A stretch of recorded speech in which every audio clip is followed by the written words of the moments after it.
Bienvenidos a las entrevistas de Lado B, este espacio de periodismo independiente en donde tratamos de parar un poco el vértigo noticioso y analizar lo que nos pasa. Voy a conversar ahora con el especialista en comunicación política, Gustavo Araya. Hola Gustavo, bienvenido a Lado B. Muchas gracias, Ernesto. Como siempre, un placer. Un gusto estar con vos y con toda tu audiencia. Gustavo, pasados los primeros meses del gobierno de Rodrigo Chávez, está encontrando dificultades para cumplir alguna de sus mayores promesas de campaña y también reitera errores con anuncios y nombramientos fallidos. ¿Cómo caracterizarías esta primera etapa del gobierno de Rodrigo Chávez? En ese sentido, Ernesto, hay dos elementos que hay que considerar siempre a la hora de tomar, digamos, elementos del contexto que expliquen esta situación del gobierno de Chávez. El primero de ellos es que desde hace bastante rato en Costa Rica, al menos, igual que en otros países del mundo, pero especialmente digamos en Costa Rica, para concentrarnos en este contexto, los partidos políticos han abandonado varias de sus funciones esenciales y entre esas funciones se encuentran la de formación de cuadros dirigentes. Ya lo vimos con el gobierno de Luis Guillermo Solís, tuvo que hacerse, digamos, nombramientos de gabinete en tres periodos también, en tres momentos diferentes antes de asumir el gobierno. El de Carlos Alvarado tuvo una relativa mejora, pero es porque se nutrió de una alianza preelectoral que le facilitó el Partido Unidad Social Cristiana. En el caso del Partido Progreso Social Democrático de Rodrigo Chávez, lo que sucede es que no siendo un partido político constituido, digamos, con tradición, con formación de cuadros dirigentes, con, digamos, una lucha en común previa por lo menos al proceso electoral, sin contar tampoco con procesos de, digamos, de conformación de lo que podría ser una postura programática o ideológica, eh, mm, tuvo que echar mano, ¿no? De estos mismos tiempos, probablemente muy similar al de Guillermo Solís, estos tres momentos diferentes para poder hacer los nombramientos y aún todavía le quedan varios nombramientos sin terminar. Eso es, por un lado, de nuevo, por las falencias del funcionamiento como partido político, ¿no? Que no solamente caracteriza al Partido Progreso Social Democrático, sino a otras agrupaciones. Y el segundo gran elemento es ya un elemento muy particular, y es que echaron mano precisamente a partir de la falencia, pero especialmente por la situación nacional, de tener que hacer alianzas múltiples. Y estas alianzas múltiples que luego pasarán la factura en su momento o se las han pasado, especialmente con las salidas, prácticamente ya llevan más de 17 salidas entre presidencias ejecutivas, direcciones, viceministerios y ministerios. eh, es el tema coyuntural propiamente dicho. No, hay una conformación de gobierno que arrastra este tema de partidos políticos, pero que al mismo tiempo tiene que hacer alianzas múltiples para lograr una estabilidad que como partido o que como agrupación que accede al poder no pudo ser de alguna manera satisfecha durante el periodo electoral que normalmente también sucede, ¿no? Los partidos políticos se nutren de otras fuerzas para poder hacer estas alianzas, ya sea con otros partidos, con cámaras empresariales, con sindicatos, con grupos o movimientos sociales, etcétera, sino que esto no se dio porque probablemente tampoco ni el Partido Progreso Social Democrático se esperaba poder llegar a la presidencia de la República, pero tampoco estaban preparados en el sentido de ir haciendo o de conformar estas alianzas previas de manera tal que llegaran con algunos equipos, con alguna buena parte de los equipos ya constituidos. Este paso coyuntural tiene un acento en lo que uno llama en términos de ciencia política el carácter no del poder, del ejercicio del poder, y es que también entonces ahí hay una adecuación. Se escoge la fórmula de la de presunta herramienta de echar mano de estos 8.000 currículum que les llegaron, ¿no? Para poder hacer las escogencias. Y además con una segunda parte de este carácter, que es el hecho de que estuviesen ya precondicionadas las personas que fuesen a asumir el poder junto con Rodrigo Chávez a tener que, digamos, dar por sentado de que el ejercicio de su función iba a estar con una predominancia muy alta de la figura presidencial.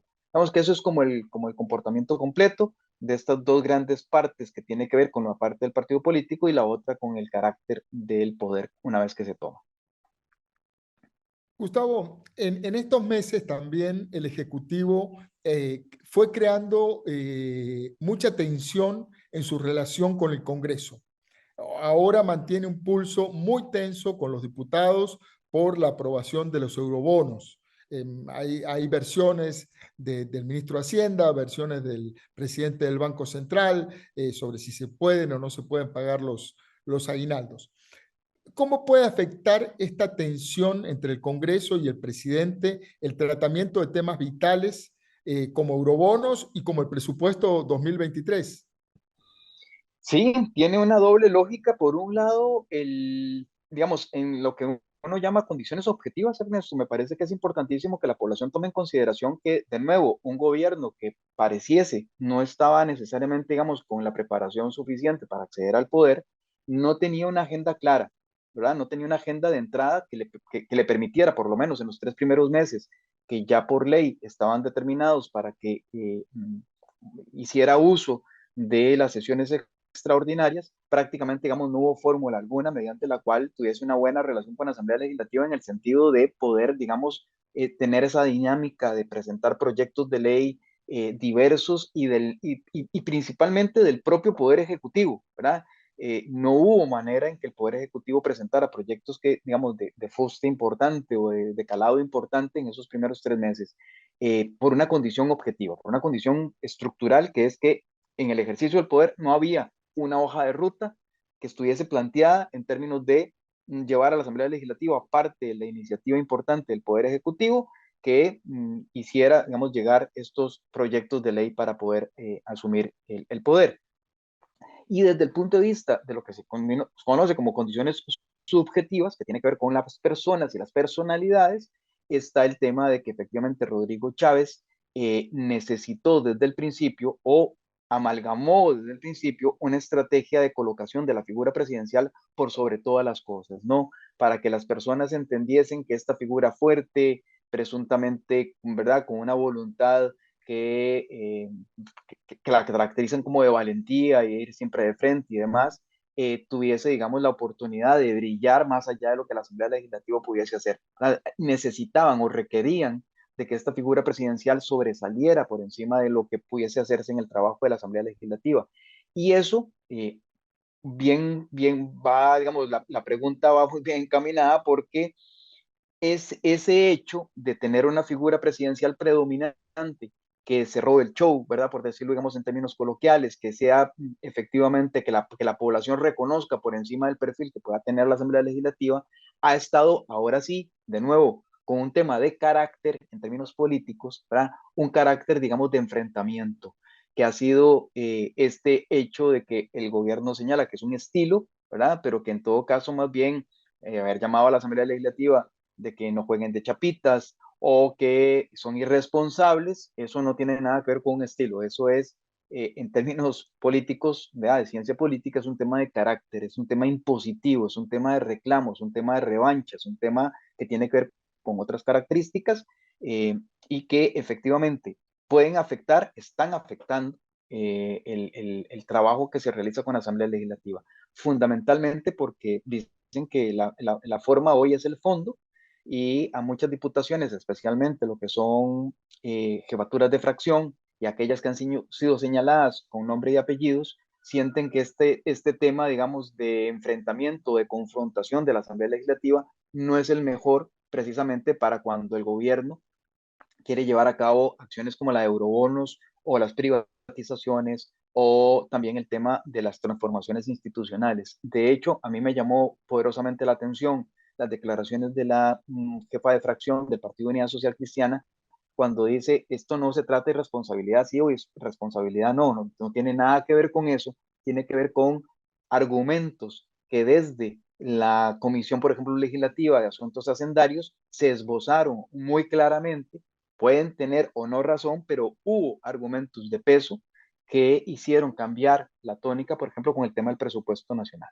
Gustavo, ahí estamos hablando de la relación con el Congreso, con el afuera, pero a lo interno del gobierno, a lo interno del propio Poder Ejecutivo, vos lo mencionabas recién, también han habido de una manera muy inusual, completamente inusual a gobiernos anteriores, numerosas renuncias y también despidos en el equipo que rodea al presidente, incluyendo puestos vitales como la presidencia ejecutiva de la Caja.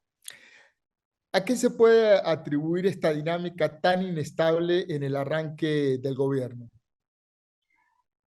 Yo te diría, Ernesto, que hay por lo menos tres condiciones para ello. La primera es una estrategia efectivamente, digamos, de preponderancia de la figura presidencial, que ha sido una forma que ha tomado más bien el tema de fondo, ¿verdad? La, la separación de Álvaro Ramos tenía que ver más con el fondo que con la forma, ¿verdad? Lo que pasa es que el gobierno decidió, o el presidente decidió separarlo, precisamente porque las formas no eran las que el gobierno o el presidente esperaba. ¿Verdad? No, no esperaba que efectivamente un tema de gobernanza o de gobernabilidad, más que de gobernanza, el presidente de la Caja hubiese asumido un compromiso de poner al día con el tema de los salarios. Pero aquí hay en segundo lugar, vamos, un tema primero de formas, ¿verdad? El segundo tiene que ver, Ernesto, me parece a mí, que con lo que veníamos hablando de la relación con la Asamblea Legislativa, que es una de las caracterizaciones, con esa función en donde de alguna manera el gobierno ahoga a ciertas figuras. Las ahoga no necesariamente ahora por preponderancia o formas, sino las ahoga precisamente por la dinámica propia del gobierno.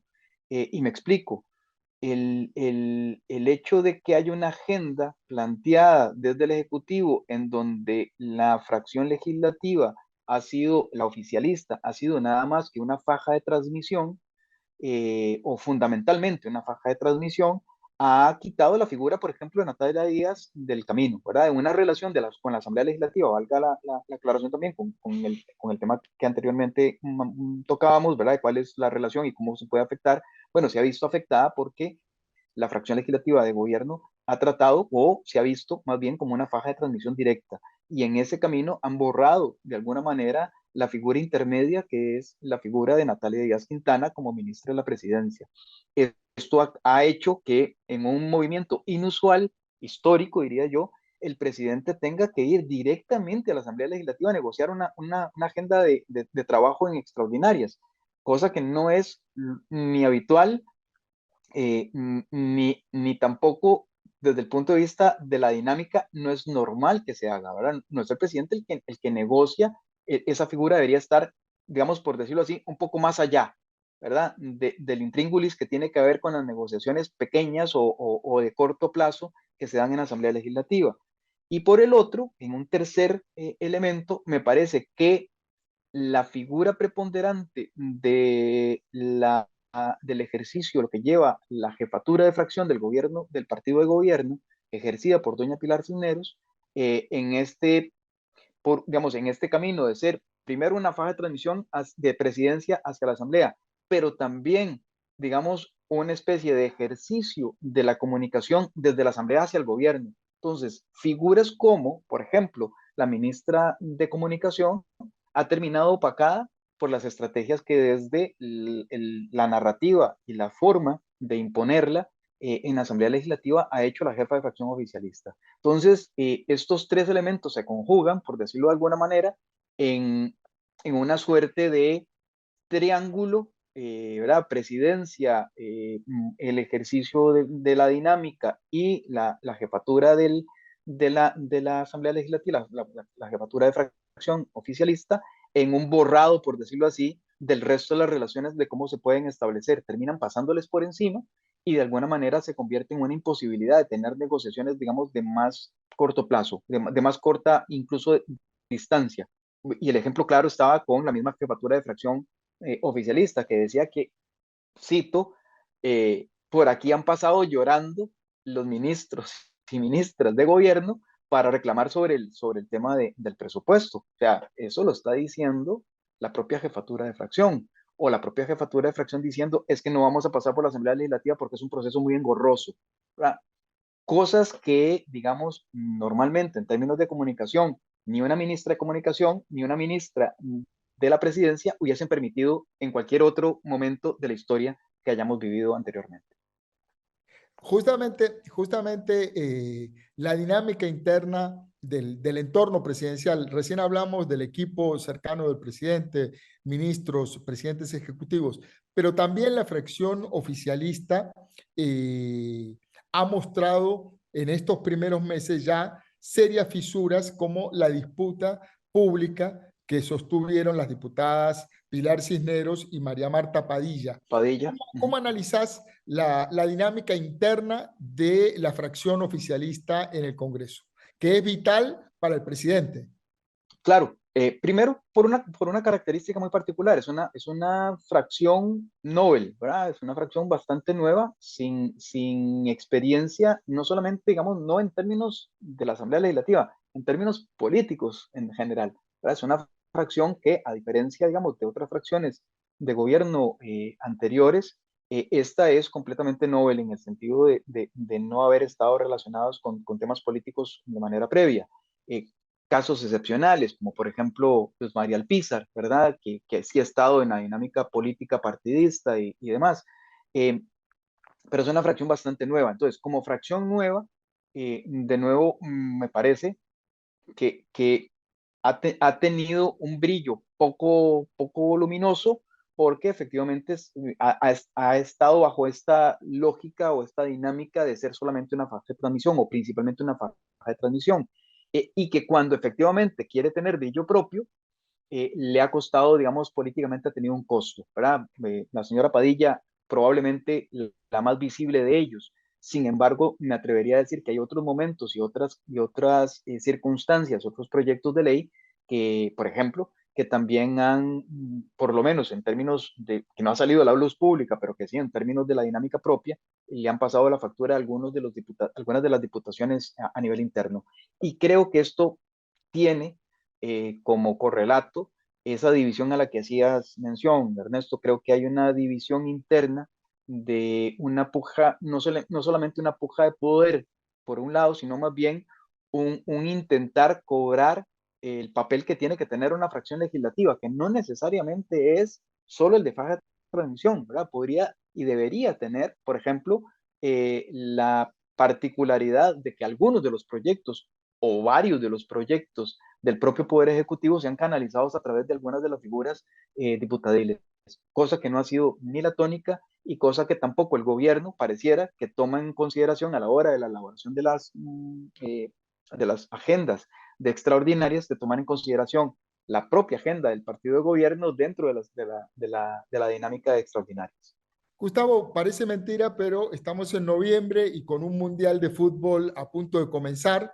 Es decir, que en términos noticiosos, prácticos, este año está en sus días finales. Eh, ¿Cuáles podrían ser los principales desafíos y oportunidades para Costa Rica en el 2023?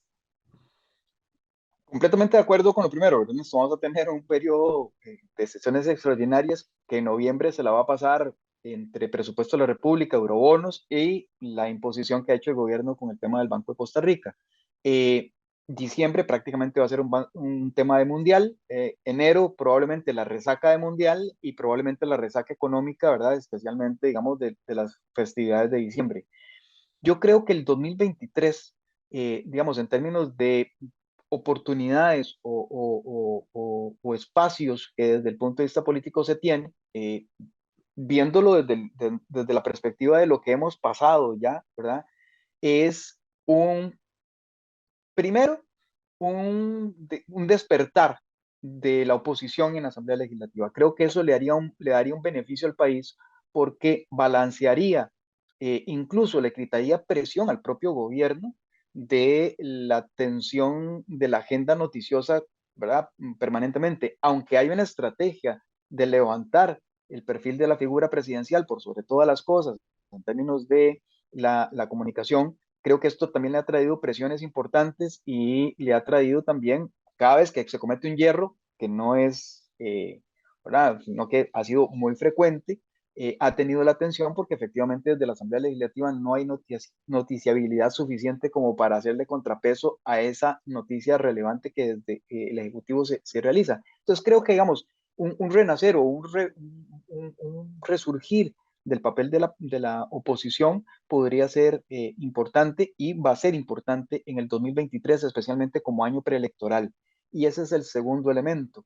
Creo que la oportunidad está que sin que lleguemos a ese año preelectoral únicamente con el fin de tener la ventana abierta para el 2024, puedan darse en Costa Rica un poco más de proyectos, especialmente para el tema de reactivación económica y de algunas reformulaciones que son importantes a nivel institucional, especialmente, digamos, en términos de la disminución del gasto. Creería que si las fracciones legislativas toman estos elementos con ese resurgir de la oposición, podríamos tener un año bastante interesante en términos de el rebalance de poder que se necesita en el país como una oportunidad para tener una agenda mucho más completa de las necesidades nacionales. Gustavo, muchísimas gracias por venir al lado B, por conversar con nosotros y por estar en este arranque. No, al contrario, muchísimas gracias a vos, Anero, y cuando quieras, a la orden. Hasta luego, gracias.